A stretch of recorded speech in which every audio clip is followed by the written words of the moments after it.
Hi there. I just want to start off by saying that I will never actively root against the Flyers. I will always go into every game wanting the Flyers to win, and if we've lost 2 games so far, and I'm not happy about it. Like, my bracket's happy, my soul is not happy. Not one bit. I wanted to do a video every game, but sometimes life just gets in the way. So we're gonna do 2 games in one video today. So let's start with game 1, which made me want to vomit. Game 1 ended 2-0 for the Caps.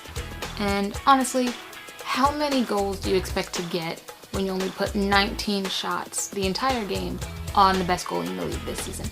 So when you only put 19 shots on him, 19 shots are not going in.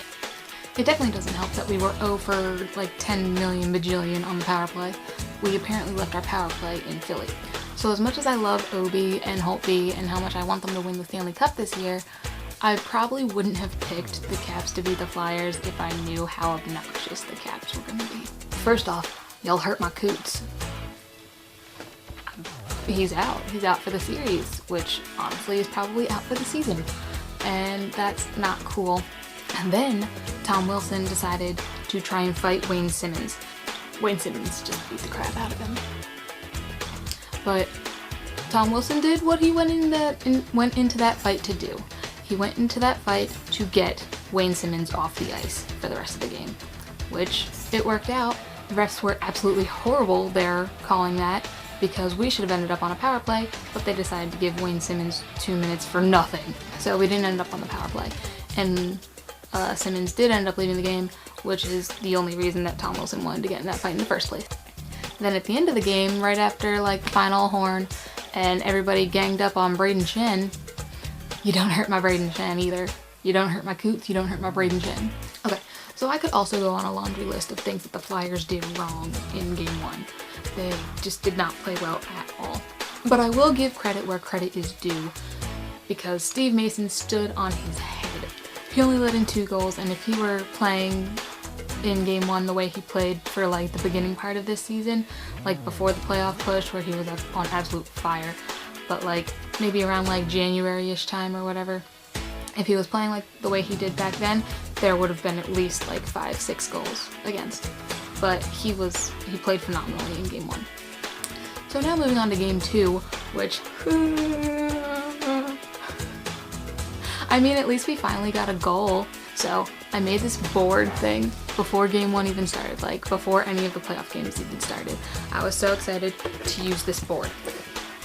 I was like, look, I'm gonna make this thing, and it's gonna be like a little bit where I go and like write the players that have scored. And I didn't get to use it for game 1.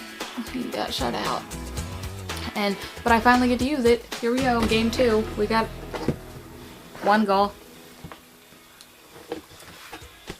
There you go. Voracek got 1 goal.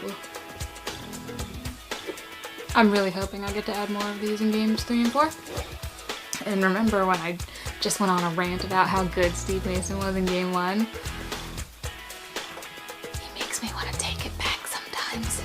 He ruined it. He absolutely ruined it. I said nice things, and I thought he did really well in game 1, so he had to go and prove me wrong.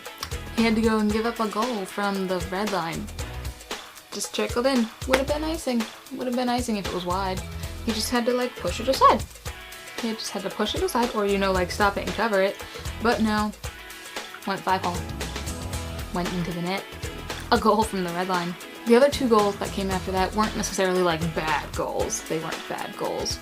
But they were goals that if Steve Mason was playing the way that Steve Mason did during the playoff push and even in game 1, goals that would not have gone in. But his confidence just went push after that goal from the red line.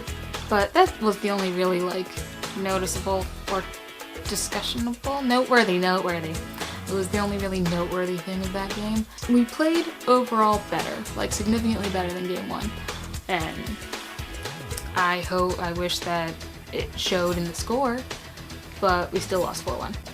So I only have 8 more minutes left to film, so this should be this should go a lot faster talking about the rest of the games. Okay, so first I want to talk about the Stars Wild series, which is now currently 2-0 for the Stars, which makes me incredibly happy. I picked the Stars. I had the Stars winning the entire Western Conference, but they played awesome. They're just on absolute fire. The first game ended 4-0.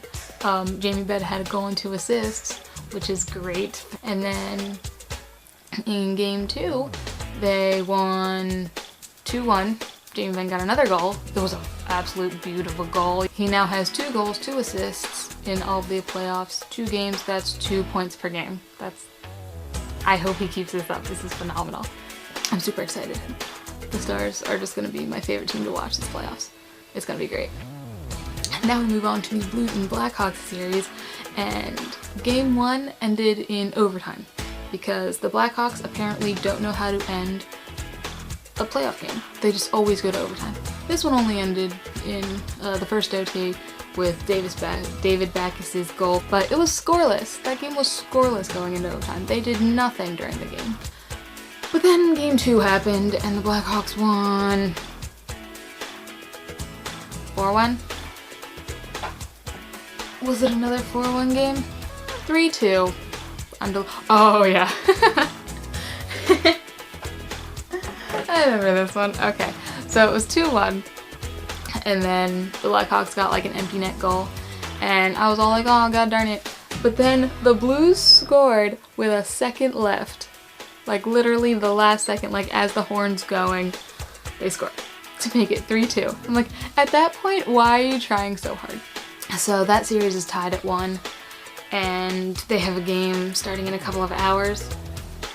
Then we move on to the Penguins-Rangers series, which already has me absolutely furious from like the first second, because the Penguins tried to do a moment of silence for Mr. Ed Snyder.